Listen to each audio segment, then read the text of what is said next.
dishearten, and sicken us. To be successful, we need to find ways to get unstuck emotionally. 2. Losses cause us to be mentally defeated. It cannot be denied that our lives are filled with loss. Over the course of our adult lives, we lose jobs and positions. Our self-esteem may take a beating. We lose money. We miss opportunities. Friends and family die. And I don't even want to talk about some of the physical losses we experience with advancing age. Some losses are large, some are small. And the losses we face affect our mental health. Some people handle it well, while others don't. The quality that distinguishes a successful person from an unsuccessful one who is otherwise like him is the capacity to manage disappointment and loss. Too often, losing goes to our heads. It defeats us, and we have trouble coming up with solutions to our challenges. As the losses build up, they become more of a burden. We regret the losses of yesterday. We fear the losses of tomorrow. Regret saps our energy. We can't build on regret. Fear for the future distracts us and fills us with apprehension. We want success, but we should instead train for losses.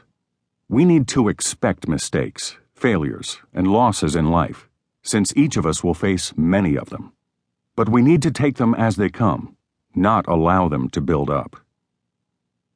3. Losses create a gap between I should and I did. Winning creates a positive cycle in our lives. When we win, we gain confidence. The more confidence we have, the more likely we are to take action when it's needed.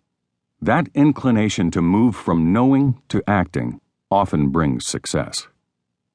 However, losing can also create a cycle in our lives, a negative one.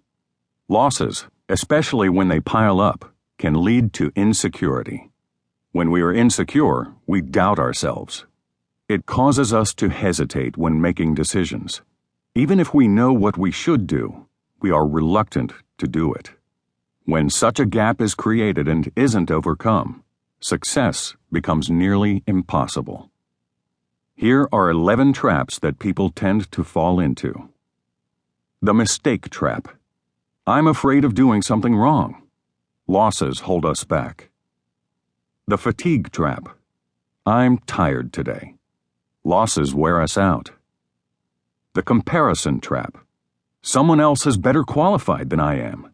Losses cause us to feel inferior to others. The timing trap. This isn't the right time. Losses make us hesitate. The inspiration trap. I don't feel like doing it right now. Losses demotivate us. The rationalization trap. Maybe it's really not that important. Losses allow us to lose perspective. The perfection trap. There's a best way to do it, and I have to find it before I start. Losses cause us to question ourselves. The expectation trap. I thought it would be easy, but it isn't. Losses highlight the difficulties. The fairness trap. I shouldn't have to be the one to do this. Losses cause us to ask, why me? The public opinion trap. If I fail, what will others think? Losses paralyze us. The self-image trap. If I fail at this, it means I am a failure. Losses negatively affect how we see ourselves. All of these traps are caused by losses, and all of them create the gap between knowing and doing. If we want to be successful, we need to bridge that gap. 4. The first loss often isn't the biggest loss. When we experience a loss, we have a choice.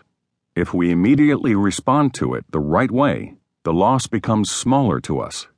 However, if we respond the wrong way, or if we fail to respond at all, that loss becomes greater. And it often leads to other losses. As the subsequent losses come at us, they seem to become bigger and bigger, crashing over us like waves in a violent storm. As the number of losses goes up, our self-confidence goes down. We make matters worse when we compare ourselves to others.